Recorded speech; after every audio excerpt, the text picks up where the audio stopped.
Yaani bado unalia tu mpaka sasa. Utajiliza hivyo mpaka muda gani? Alafu ile ilikuwa ni lipstick tu. Ingekuwa love bite ingekuwaje? Si ungeleta msiba hapa. Unalia hivyo ili mwanao Aidon akirudi hapa ionekane kwamba mimi nakunyanyasa. Hatua ulofikia. Umewasha kiberiti kwenye gari la petroli. Sasa acha tuone mimi na wewe nani atateketea.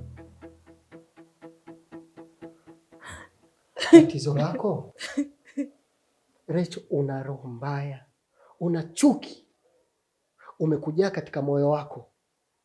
Sasa kila mtu unamchukia, kila mtu unamuona mbaya. Sasa mfano yule mtoto wa Tukasuku, mtoto mdogo Malaika, unataka kumuua, amekukosea nini? Yaani hapa wewe kwako unayemuona mwema ni Aidon tu peke yake, hakuna mwingine. Ulikuwa ujue? Ndio unajua leo? Wewe umeamua niumie peke yangu. Si umeamua kuumiza moyo wangu. Umeamua kuanzisha bato humu ndani. Sasa nakuhakikishia nitafanya juu chini mwanangu Aidon akuchukie kupita maelezo. Yaani akuone wewe ni adui kwenye maisha yake.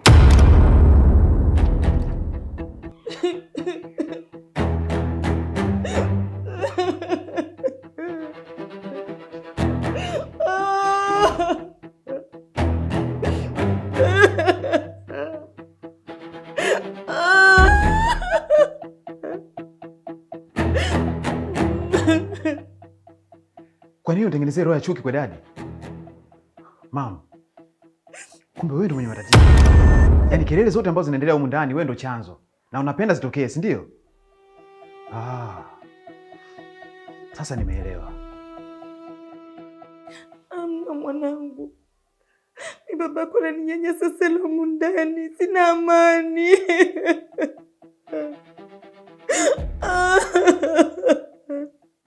Ninateseka sana mimi.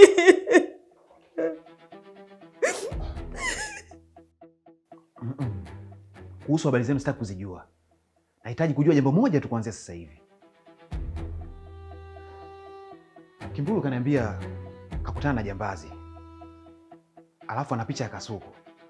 Na anamjua vizuri kwa sio mtu mzuri. Sasa nataka nifahamu, huyo ni mmoja kati ya watu ambao umewapa picha mtafute Kasuku?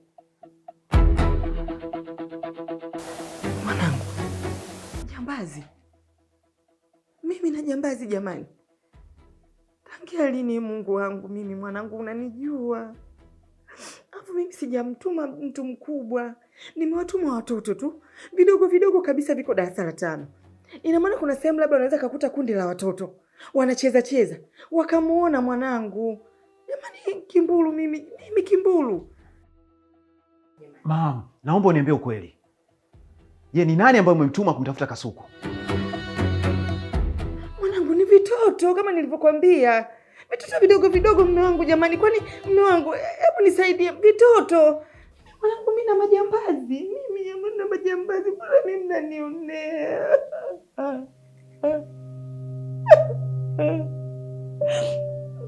Jamani mume wangu mimi kweli. Mume wangu leo mimi natuma jambazi kumtafuta Kasuku. Jambazi.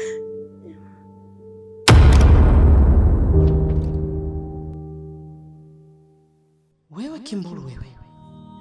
Wewe Kimbulu wewe. Ina maana wewe ndio umemwambia Aidon kuhusu 6. Na endapo utakuwa umesema chochote, haki ya Mungu utajua upande wangu mwingine ukoje. Naona unacheza na mimi. Nakuona tu. Yaani nakuangalia tu. Unacheza na mimi. Nitaikata hiyo shingo yako. Alafu nitakumaliza kabisa. Nisibakize ushahidi wowote kuhusu wewe.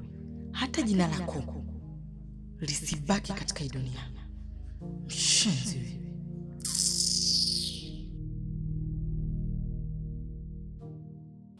Mbona anavyojilizaliza?